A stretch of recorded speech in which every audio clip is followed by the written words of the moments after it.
नमस्कार, आप देख रहे हैं सिटी तहलका और मैं आपके साथ वंदना कादियान। तो चलिए शुरुआत करते हैं दिन भर की मुख्य गतिविधियों के साथ। संभालका राजीव कॉलोनी वासी भारत तिब्बत सीमा पुलिस जवान सुनील कुमार की ट्रेन हादसे में हुई मौत। जवान सुनील कुमार छुट्टी समाप्त कर जा रहे थे वापस। परिजनों व ग्रामीणों समेत राजकीय सम्मान के साथ किया गया जवान का अंतिम संस्कार। सनोली रोड स्थित एक दुकान पर कब्जा करने के लिए दुकानदार पर हमला करने वाले 7 आरोपियों के खिलाफ पुलिस ने किया केस दर्ज। जिला उपायुक्त धर्मेंद्र सिंह ने डाहर स्थित निर्माणाधीन नई शुगर मिल का किया उचित निरीक्षण। शुगर मिल के निर्माण कार्यों में तेजी करने के दिए निर्देश। यमुना नदी के जल स्तर में एक बार फिर दर्ज हुई वृद्धि, चेतावनी बिंदु से महज 20 सेंटीमीटर बह रही नीचे।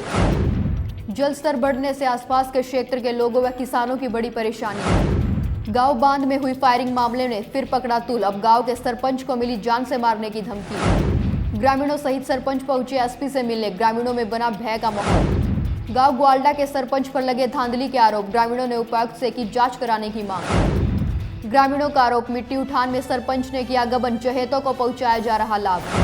कोरोना महामारी से हालात बेकाबू, स्वास्थ्य विभाग ने चलाई मुहिम, गांव-गांव जाकर की जा रही रैपिड एंटीजन किट से जांच। गांव सनोली खुर्द में 100 लोगों के लिए गए सैंपल, 7 के साथ दी गई रिपोर्ट। आइए अब दिखाते हैं खबरें विस्तार से।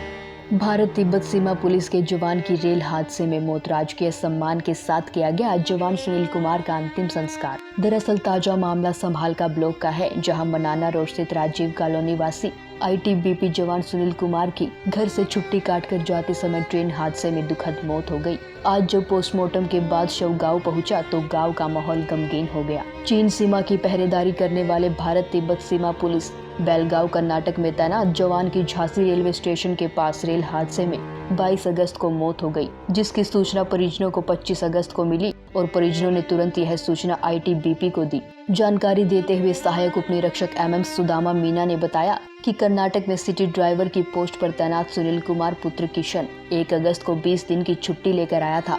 23 अगस्त को उसे ड्यूटी ज्वाइन करनी थी। वह छुट्टी समाप्त होने पर वापस कर्नाटक ड्यूटी पर जा रहा था। एमपी झांसी रेलवे स्टेशन के पास ट्रेन हादसे में सिटी ड्राइवर सुनील की मौत हो गई, जिसकी सूचना आईटीबीपी कर्नाटक को 26 अगस्त को मिली। जवान हमारा सिटी ड्राइवर सुनील कुमार था, जो कि 44वीं वाहिनी बेलगांव में प्रेजेंट पोस्टेड था। ये 1/8/2020 को छुट्टी आए थे और 23/8/2020 आफ्टरनून इनको अपनी छुट्टी ड्यूटी ज्वाइन करनी थी, लेकिन ये रास्ते में घर से जाते वक्त कहीं हादसा हुआ है। वो इनके परिजनों के द्वारा हमें पता लगा 26 तारीख को, और 26 तारीख को हम इनकी मेडिकल कॉलेज झांसी से इनकी डेड बॉडी को इनके गत्ते स्थान पर मतलब घर छोड़ने के लिए अपने सरकारी वाहन द्वारा घर पे आए हैं। 44वीं वाहिनी बेलगांव। क्या नाम है सर इनका? City driver Sunil Kumar. सूचना मिलने पर झांसी मेडिकल कॉलेज में शव का पोस्टमार्टम करवाकर 27 अगस्त को जवान सुनील कुमार का परिजनों में ग्रामीणों सहित राजकीय सम्मान के साथ अंतिम संस्कार किया गया। 4 मासूम बच्चों के सिर से हमेशा के लिए पिता का साया उठ गया। परिजनों ने बताया कि सुनील कुमार आईटीबीपी बेलगांव कर्नाटक में सिटी ड्राइवर के पद पर तैनात था। मृतक सुनील की 3 लड़कियां और एक बेटा है, जिसमें अभी किसी की भी शादी नहीं हुई है। संभालका से सिटी तहलका के लिए रतनलाल की रिपोर्ट।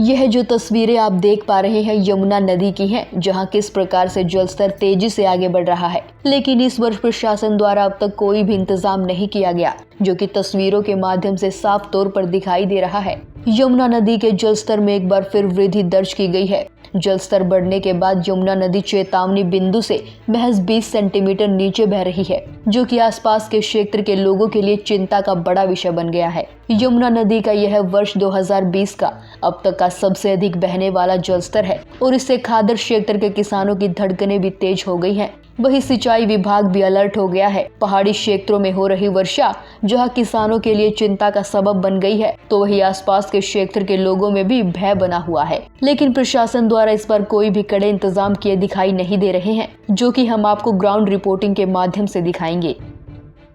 यमुना का जल स्तर लगातार बढ़ता जा रहा है। ऐसे में जिला प्रशासन की क्या कार्रवाई है यहाँ पर कुछ देखने को नहीं मिल रही है। लेकिन एक बात साफ तौर पर है कि अब की बार जो हर साल नहीं दिखाई देता था, नाव की व्यवस्था यहाँ पर कर दी गई है। किसी प्रकार की कोई आपातकालीन स्थिति आती है तो उसको लेकर जिला प्रशासन द्वारा यहाँ पर नाव लगाई गई है। लेकिन यदि तटबंधों की यदि बात की जाए तो अभी तक जिला प्रशासन की तरफ से कोई भी यहाँ ना अधिकारी दिखाई दिया, ना किसी प्रकार से कोई यहाँ पर तटबंधों को लेकर के कोई इंतजामात दिखे। लेकिन जलस्तर बढ़ रहा है हर बार की तरह। आसपास के जो यमुना से सटे इलाके व गांव हैं उनको फिर से खतरा सताने लगा है। सहयोगी निहाल शर्मा के साथ जितेंद्र अहलावत, सिटी तहलका, पानीपत। संभालका में करीब 6 महीने बाद प्रदेश के गृह एवं निकाय मंत्री के आदेश के बाद बुधवार करीब 11 बजे नगर पालिका में शपथ समारोह का आयोजन किया गया, जिसमें चेयरपर्सन निधि मित्तल ने वार्ड 3 की महिला पार्षद पूनम बेनीवाल को पद एवं गोपनीयता की शपथ दिलाई। इससे पहले चेयरपर्सन निधि मित्तल ने महिला पार्षद पूनम बेनीवाल का बुके देकर स्वागत किया। अब इस बात के कयास लगाए जा रहे हैं कि किसी भी वक्त प्रदेश के गृह एवं निकाय मंत्री अनिल विज संभालका नगर पालिका का दौरा कर सकते हैं। शपथ दिलाने के बाद चेयरपर्सन के कार्यालय से चले जाने पर नपा के वाइस चेयरमैन ने प्रेस कॉन्फ्रेंस कर नगर पालिका पर भ्रष्टाचार के गंभीर आरोप लगाए।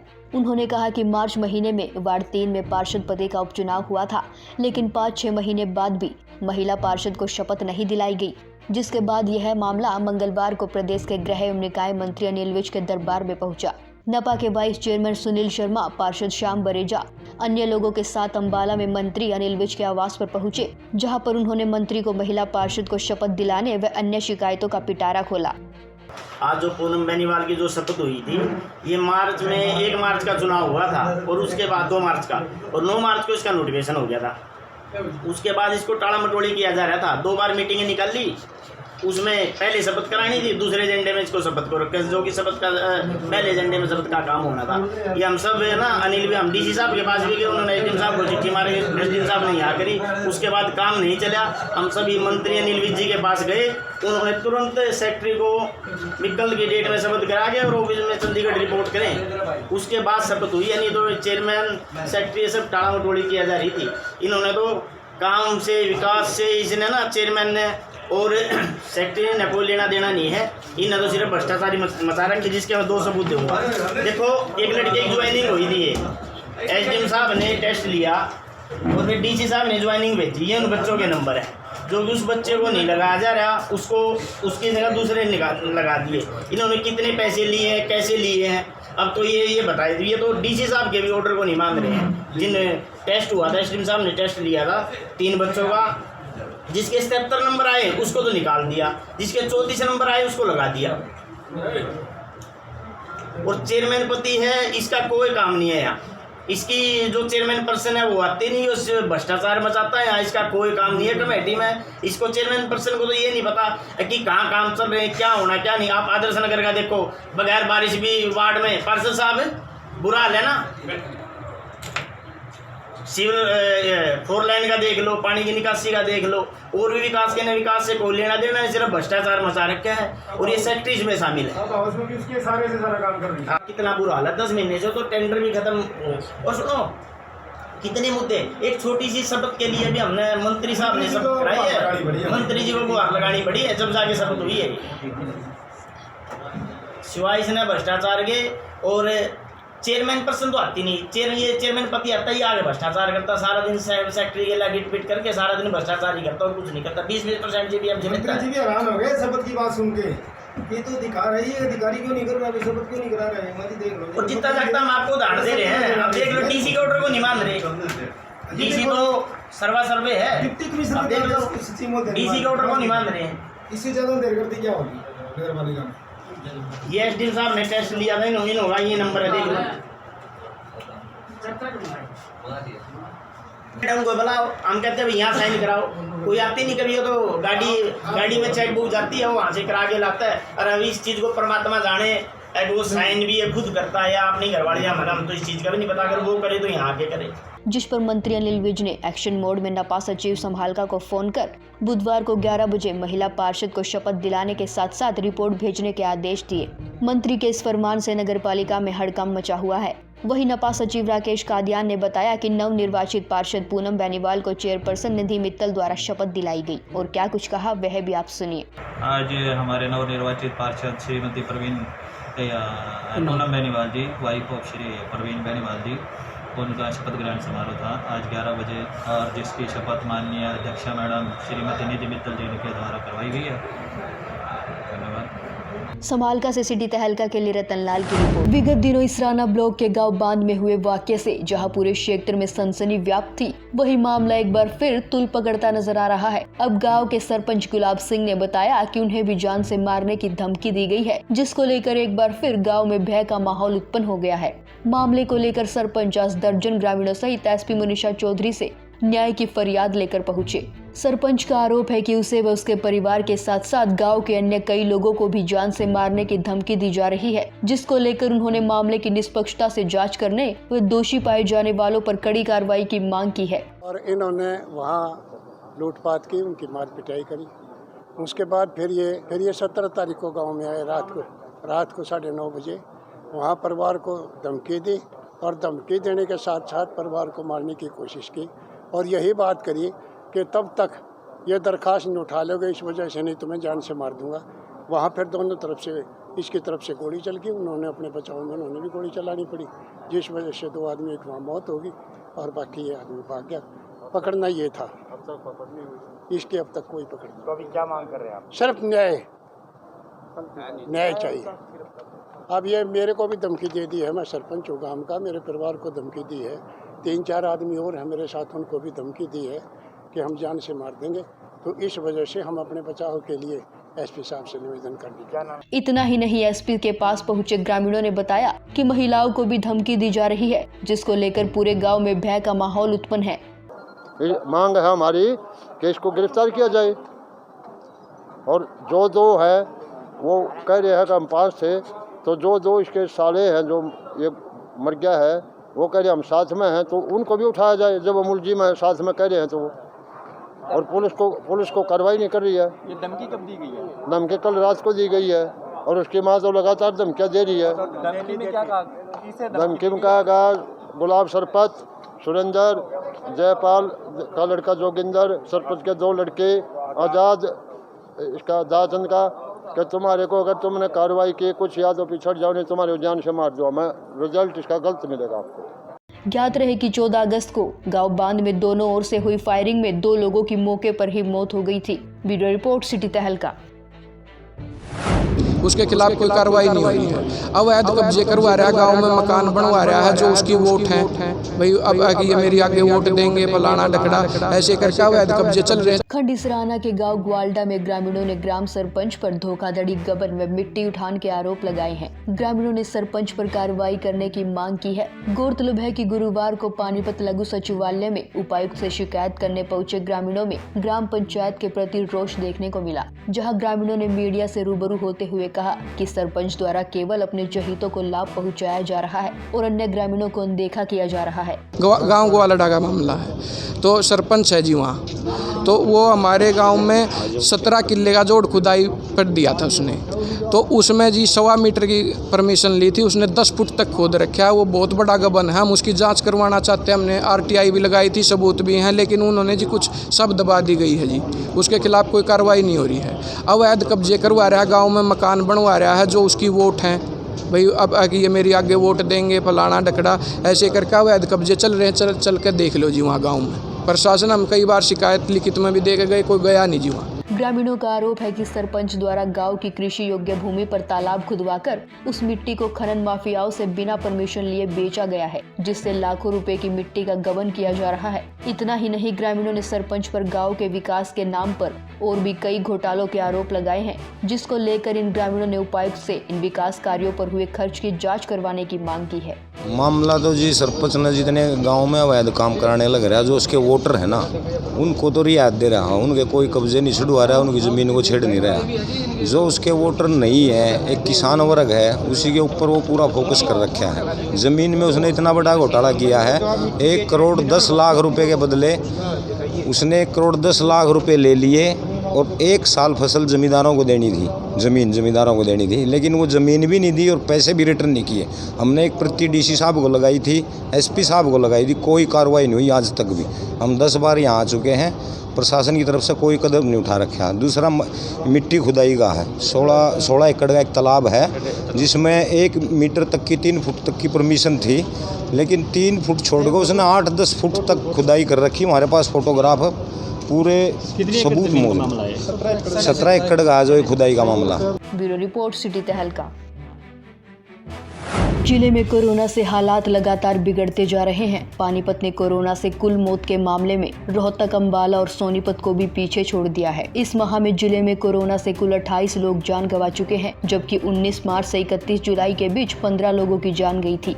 यानी जिले में हर 100 पॉजिटिव केस में 2 लोग कोरोना से लगभग रोजाना दम तोड़ रहे हैं। बुधवार को कोरोना से 2 और लोगों की मौत हो गई। 62 वर्षीय महिला की खानपुर पीजीआई और 58 वर्षीय व्यक्ति की रोहतक पीजीआई में कोरोना प्रभाव से मौत हुई। कोरोना से मौत के आंकड़ों में पानीपत अब प्रदेश में तीसरे नंबर पर आ गया है। जिले में अब तक कुल 43 मरीज कोरोना से जंग हार चुके हैं, तो वही एक साथ फिर 144 नए मामले सामने आए। जिले में अगर कुल संक्रमित रोगियों की संख्या की बात की जाए तो आंकड़ा 3300 पर पहुँच चुका है, जबकि एक्टिव केस की संख्या 1160 हो गई है। वही जब इस बारे में सीएमओ डॉक्टर संतलाल वर्मा से बातचीत की गई तो उन्होंने जानकारी देते हुए क्या कुछ बताया, वह भी आप सुनिए।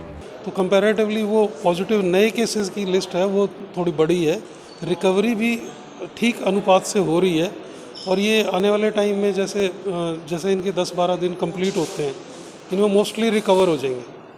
तो रिकवरी रेट उस तरह से कम नहीं है, लेकिन हाँ ये ज़रूर है कि नंबर हमारा एक्टिव केसेस का ज़्यादा है। इनकी गाइडलाइंस तो पहले से ही सरकार द्वारा जो जारी की गई है, जिसके तहत इन लोगों के मैनेजमेंट करने के लिए हमने सारे तरीके अपना रखे हैं। जो होम आइसोलेशन पे हैं, लगभग 50% लोग होम आइसोलेशन पे हैं, और बाकी जो ना हॉस्पिटल्स के अंदर हैं जो अलग अलग है, जैसे सिविल हॉस्पिटल है हमारा, इसराना का मेडिकल कॉलेज है, वहाँ का इंजीनियरिंग कॉलेज हॉस्टल भी है, खानपुर मेडिकल कॉलेज भी है, कुछ लोग प्राइवेट हॉस्पिटल्स में भी एडमिट हैं।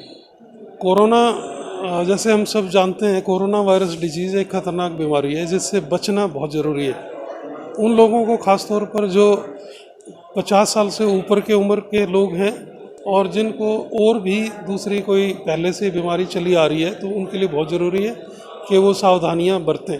और सावधानियाँ इम्पोर्टेंट जो हैं, पहले भी हम बार बार बताते रहे, वही हैं। जैसे एक दूरी बना के रखनी है 1 से 2 मीटर की कम से कम, और दूसरा हैंड वॉशिंग का है, और तीसरा मास्क लगाएं।